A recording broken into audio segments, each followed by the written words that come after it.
Welcome to Kung Fu Havoc number 2. So, we're going to continue my saga about growing up mixed in America. Alright? So, I made 2 videos on it, and I just made a video that I haven't posted yet, but I will be posting soon.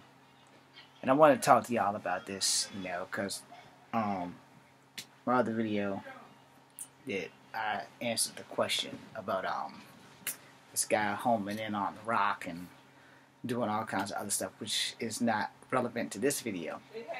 But in the background noise, when I was growing up, besides being picked on for being mixed and being short and not having sex with the beautiful girls, because no girls even gave me a second look, especially black girls, I learned a few things growing up.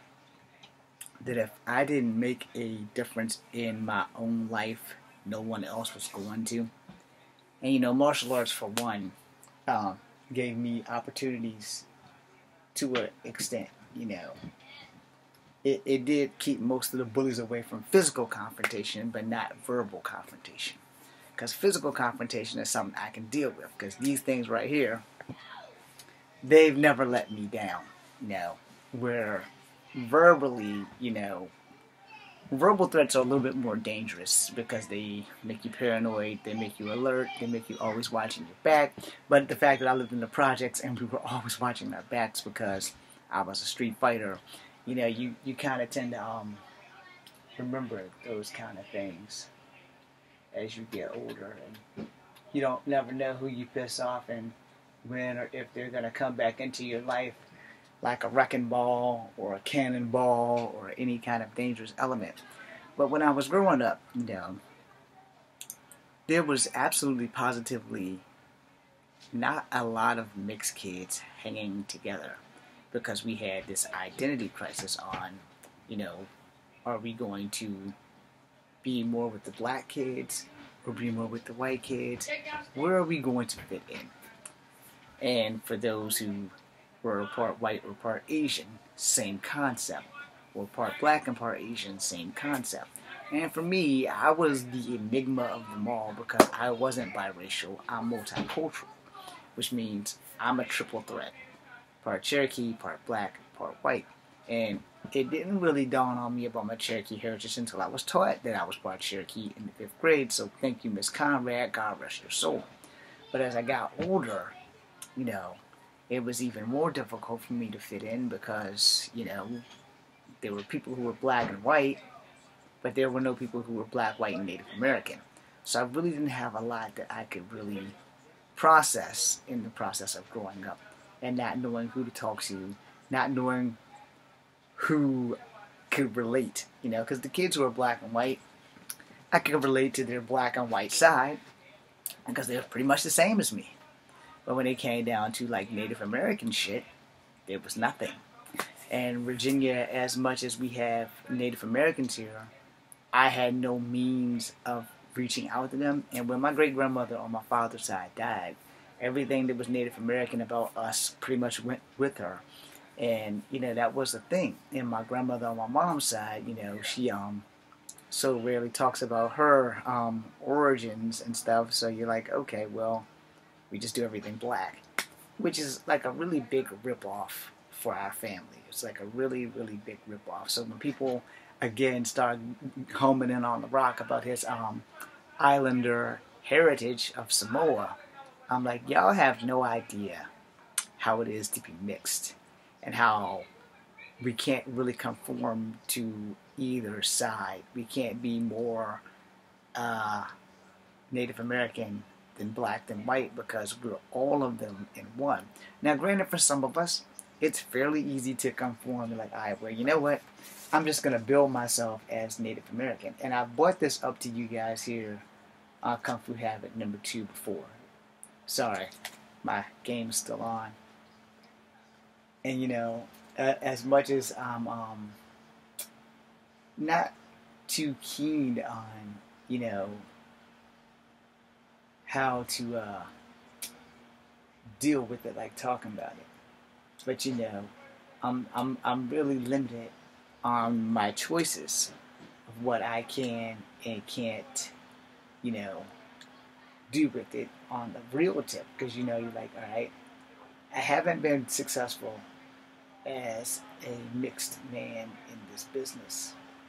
I have been even least successful deciding on, do I want to build myself as a complete Native American, because I don't have any Native American followers here that will give me advice of going by the name Kit Fang Grey Wolf or Cherokee Fire, because those are names that I actually like. But you have no one responding to you to give you advice, especially Native Americans, because you don't want to offend your people, but you don't want to keep living the same bullshit, you know, day after day after day either. So it kind of puts you in a rock and a hard place, because you're like, okay, well, if I do this or if I do that, I don't want to offend anybody, you know. And I'm not Tiger Woods, so I can't go, well, I'm part Taiwanese and part black. That's not going to work. Like I said, I give you guys 99.9. And lying doesn't help anybody. And the one thing about lying is that the truth will always come out. So why bother with lying? Because someone's going to find out the truth anyway. Which is why I haven't decided if I want to just build myself as a Native American versus building myself as a mixed person.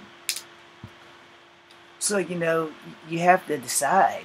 I mean, if you guys think that I should just build myself as a Cherokee, then if you're Native American, slap me some advice. It's like, yeah, James, you should completely build yourself as a Cherokee. You look more Native American than black. Do the Cherokee thing. Because it's different when you're not mixed. When you're all black, you can build yourself as black. Yeah, I'm black. I'm black and I'm black and I'm black and I'm black and I'm black and I'm black and I'm black. When you're mixed, not so much, because when you're mixed, people can see that you are mixed. Two different skin tones there. But this is because my true skin tone is high yellow, and my brownness comes from me just refusing to wear long sleeve shirts. Except for when it's cold as hell outside, then you'll see me in a long sleeve shirt. You will almost never see me in a long sleeve shirt on a regular basis, unless it's like one of those outfits or it's cold as the dickens outside.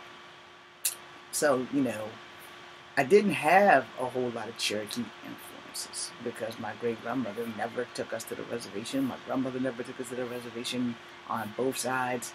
And with my mom's mom, it's a whole lot more difficult because she's adopted, but she is of Native American descent or Native American and black descent. But since she's never had black people here, it's kind of hard to say. Versus my mom's father, who is of black and white descent, which is why my mom looks like a white woman. It's really hard to explain without pictures, and she doesn't really want to be on camera. Well, my dad, who has a Cherokee mom and a black dad, he looks like a black man. Well, my aunts and them said that he had really good hair until they took a hot comb through it, and then his hair was no longer good. So then he had black people's hair after that. So no matter how you slice it, it's kind of relevant and kind of not relevant at the same time, because you have to sit there and you have to think, okay, how do I go about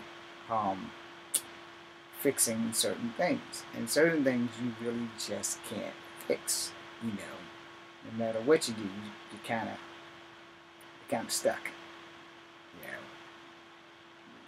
edit some shit really quickly.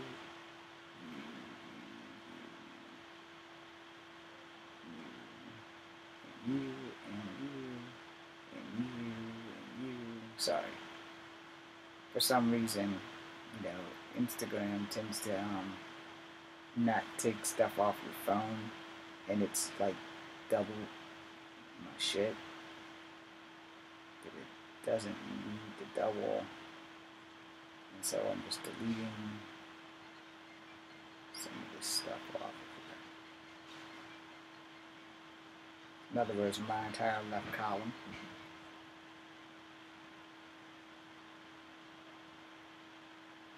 Because if I share it, it shouldn't never double it, but this phone is just really jacked. Anyway, so there's not a whole lot, that I could really process, so to speak, if you would. the the things that has gone on.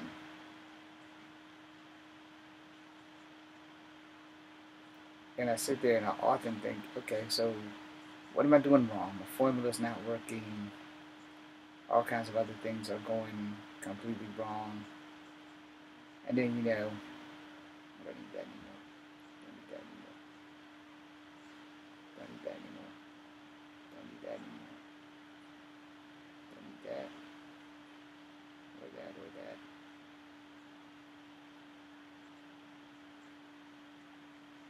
Definitely want to keep those. Don't need that. Don't, yeah, maybe I do need that.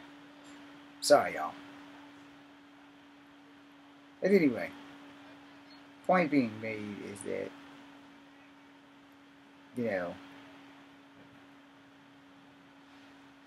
what do you do to, you know, fix a lot of the things that can't really be fixed?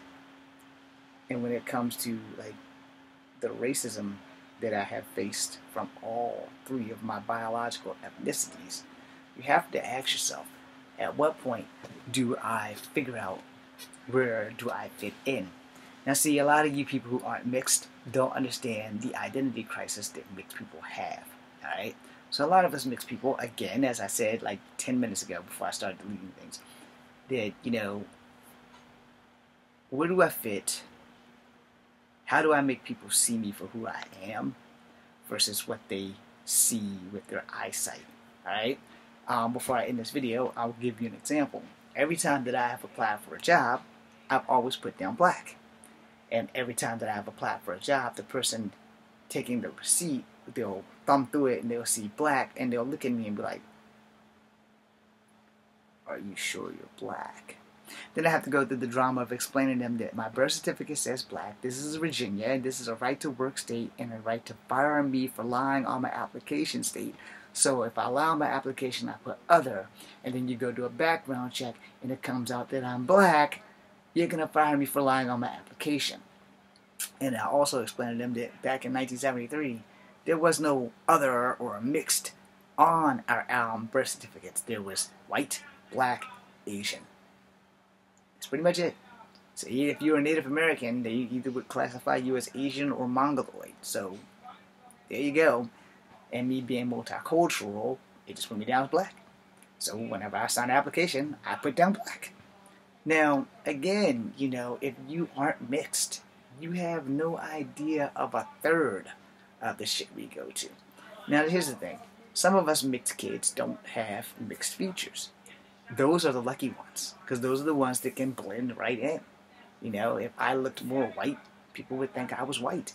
If I looked more black, if I had black hair, the coarse kind, people would think that I was black. And no, it would give me the shit that I've gone through as a mixed man versus, the same thing with mixed women. Most mixed people have curly hair. I have a fuck ton of curly hair. I use Royal Crown to straighten it.